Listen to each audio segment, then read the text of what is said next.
Sahabat Mentari, pembelajaran tentang firman Tuhan yang dibawakan oleh Bapak Sukamto dengan tema Tuhan Yesus Kristus.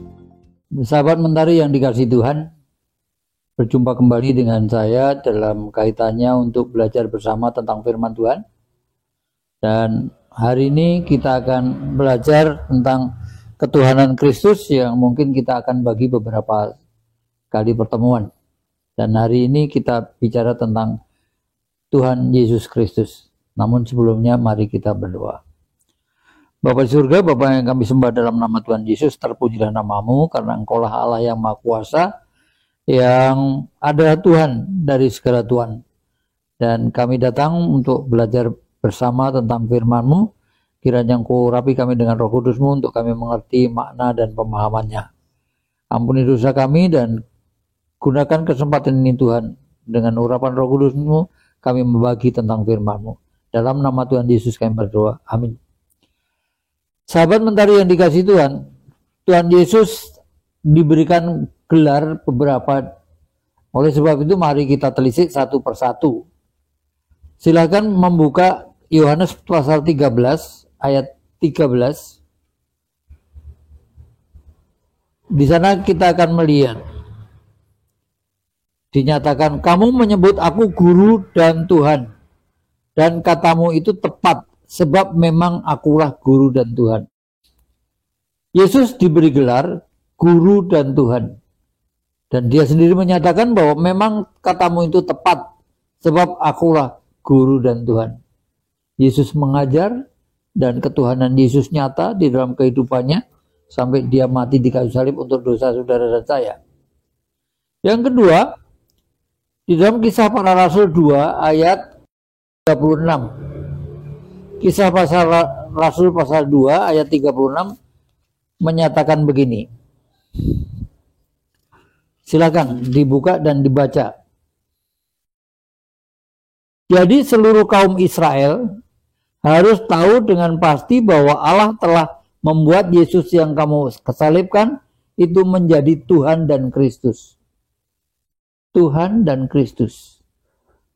Apa sih Kristus? Kristus artinya yang diurapi. Diurapi untuk dipanggil dengan tujuan khusus. Tujuan Yesus datang kepada dunia apa? Menyelamatkan umat manusia.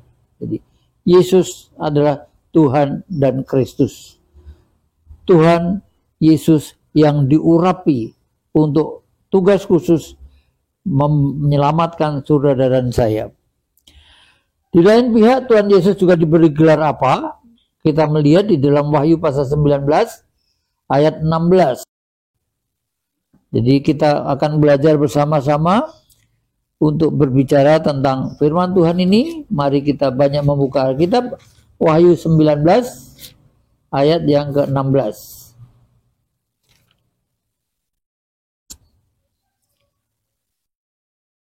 Wahyu pasal 19 ayatnya yang ke-16.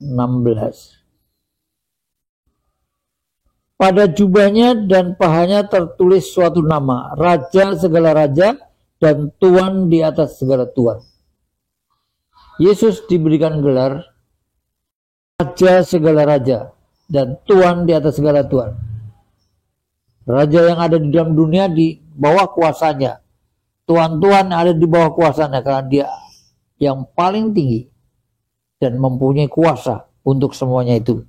Nah, sahabat Mentari yang dikasihi Tuhan, dengan beberapa gelar itu menunjukkan bahwa Allah itu adalah Tuhan, Allah itu guru, Allah itu orang yang, Kristus itu adalah Tuhan, dan Yesus itu adalah orang yang diurapi untuk panggilan khusus, dan dia dalam kaitannya dengan kehidupan di dunia, Tuhan dari segala Tuhan. Ilah-ilah lain itu tidak ada bandingnya dengan dia. Segala raja di dalam dunia tidak ada bandingnya dengan dia, karena dia di atas segalanya itu. Kristus juga adalah Tuhan, Guru, Kristus, Raja segala raja. Dan Yesus Kristus adalah Tuhan atas segala yang diciptakan. Karena segala sesuatu diciptakan oleh untuk dia dan untuk kemuliaan namanya. Yesus juga Tuhan atas semua orang yang hidup dan yang mati. Setiap orang yang mengakui Yesus sebagai Tuhan dan Juru Selamanya dia diselamatkan, tetapi juga orang mati pun Tuhan bagi mereka pada suatu ketika akan dibangkitkan dan dihakimi. Kemudian juga Yesus adalah Tuhan semua orang percaya. Ini mutlak, jelas bahwa semua orang yang percaya kepada dia mengakui Yesus adalah Tuhan dan Juru Selamatnya. Oleh sebab itu pada waktu dia mengakui Yesus sebagai Tuhan dan Juru Selamat, orang itu diampuni dosanya, dimatikan dosanya, dan hidup untuk Allah di dalam Yesus Kristus. Yesus Kristus Tuhan atas segala Tuhan. Tidak semua orang mengakui dia sebagai Tuhan. Itu tidak mematahkan ketuhanan dia, karena dia memang Tuhan. Suatu fakta bahwa ketuhanannya, semua orang nanti akan mengakui Kristus sebagai Tuhan pada waktunya. Waktu hari yang terakhir, semua manusia akan teguk lutut dan mengakui bahwa Yesus adalah Tuhan dan Juru Selamat. Sesuai dengan iman Kristen kita, sesudah saudara dan saya menerima Kristus, marilah kita dengan keputusan kita mengakui bahwa Yesus adalah Tuhan bagi diri kita, Tuhan bagi kehidupan kita, Tuhan bagi kehidupan keluarga kita, dan Tuhan yang menuntun jalan kehidupan kita. Yesus adalah Tuhan dan Juru Selamat kita. Sahabat mentari yang dikasihi Tuhan, lihat bahwa ada banyak hal yang kita bisa lihat di dalam kehidupan Kristen kita, bahwa Yesus menuntun saudara dan saya di dalam segala jalannya. Mari kita melihat Filipi pasal 2 ayat yang ke-9 dan ke-11. Silakan semua membaca bersama-sama dan mendalami Filipi pasal yang kedua ayat ke-9 dan yang sampai ke-11. Saya akan bacakan dari 8. Ia telah merendahkan diri dan taat sampai mati, bahkan sampai mati di kayu salib. Itulah sebabnya Allah sangat meninggikan dia dan mengaruniakan kepadanya nama di atas segala nama, supaya dalam nama Yesus bertekuk lutut segala yang ada di dunia, di langit, di bumi, di atas bumi, dan di bawah bumi. Allah meninggikan dia.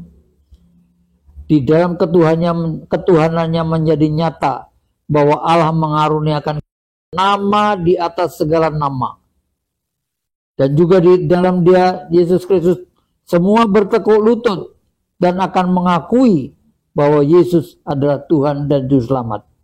Dan segala lidah mengaku Yesus Kristus adalah Tuhan di ayat ke-11.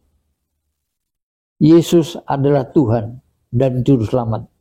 Ketuhanan Kristus menjadi nyata dari pengakuan dia, benar kata kamu bahwa aku adalah guru dan Tuhan.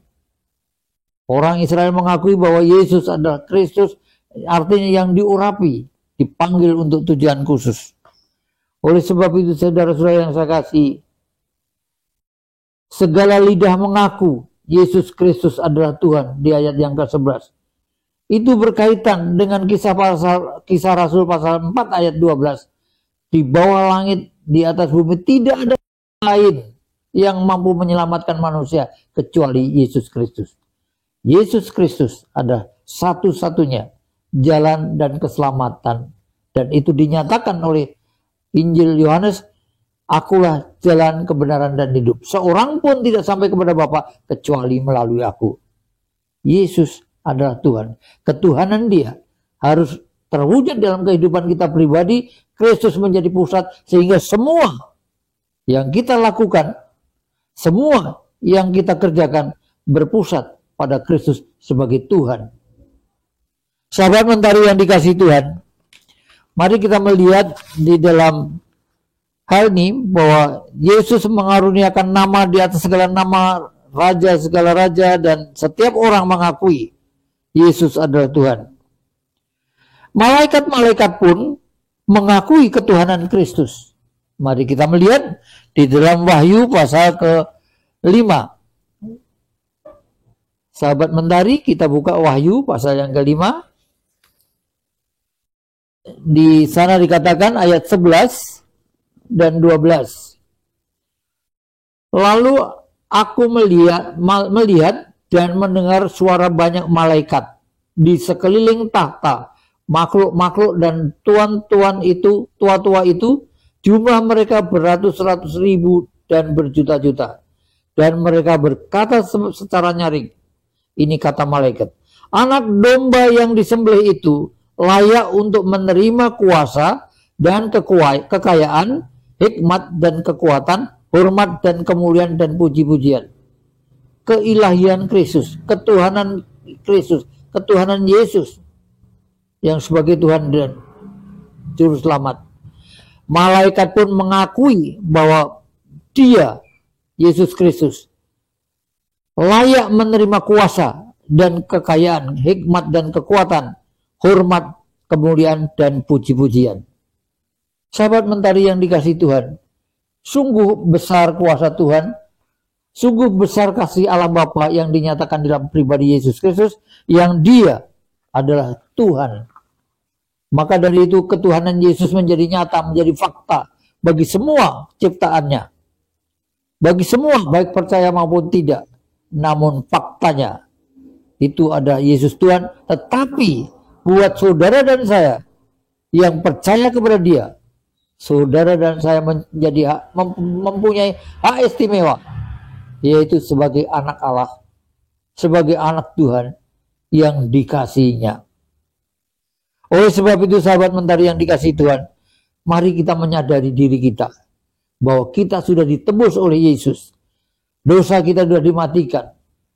Kehidupan kita hidup bagi Allah di dalam Yesus Kristus. Mari kita tengok bagi bagian dari akhir renungan kita, 1 Korintus pasal yang ke-6. 1 Korintus pasal yang ke-6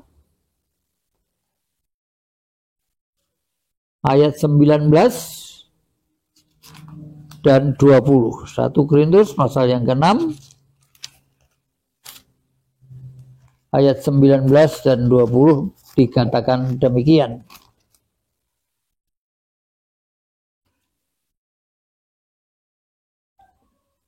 Atau tidak tahukah kamu bahwa tubuh kamu semua adalah bait Allah, bait Roh Kudus, yang tinggal di dalam kamu, yang kamu peroleh dari Allah, dan bahwa kamu bukan milik kamu sendiri. Sebab kamu telah dibeli dan harganya telah lunas dibayar, karena itu muliakan Allah dengan tubuhmu. Saudara dan saya merupakan bait Allah, bait Roh Kudus. Allah tinggal di dalam pribadi Yesus Kristus, dan Roh Kudus menolong saudara dan saya untuk mengingat semua firman Tuhan yang diberikan kepada saudara dan saya, dan saudara dan saya juga menyadari tubuh kita bukan tubuh kita milik kita, tetapi milik Kristus. Namun aku hidup, tetapi bukan lagi diri yang hidup, melainkan Kristus yang hidup di dalam aku. Dan hidupku yang kuhidupi dalam daging adalah hidup oleh iman dalam anak Allah yang telah menyatakan dirinya kepadaku. Yesus Kristus, anak Allah, tinggal di dalam kehidupan kita dan menyetir kehidupan kita, mengarahkan kehidupan kita. Oleh sebab itu, Allah mengatakan, muliakanlah Allah dengan tubuhmu. Allah menghendaki saudara dan saya memuliakan namanya, menyenangkan hatinya dengan tubuh kita. Oleh sebab itu, jadikanlah tubuh kita sebagai persembahan yang hidup dan yang kudus dan yang berkenan kepada Allah. Itu merupakan ibadah yang harus dilakukan setiap hari sebagai anak Tuhan dalam pengakuan kita bahwa Yesus adalah Tuhan. Berkati dan mari kita berdoa. Bapak di surga, kami mengucap syukur Engkau telah berikan kepada kami pemahaman bahwa Yesus adalah Tuhan. Baik dalam dunia ini, atas ciptaanmu, atas segala sesuatu, atas orang yang hidup dan mati, juga atas jemaatmu. Biarlah kiranya bagi orang percaya yang beriman kepadamu, Engkau berkati kami dengan tuntunan dan berkat-Mu, sehingga kami boleh memuliakan nama-Mu melalui kehidupan kami. Bapa, di dalam nama Tuhan Yesus kami berdoa. Amin.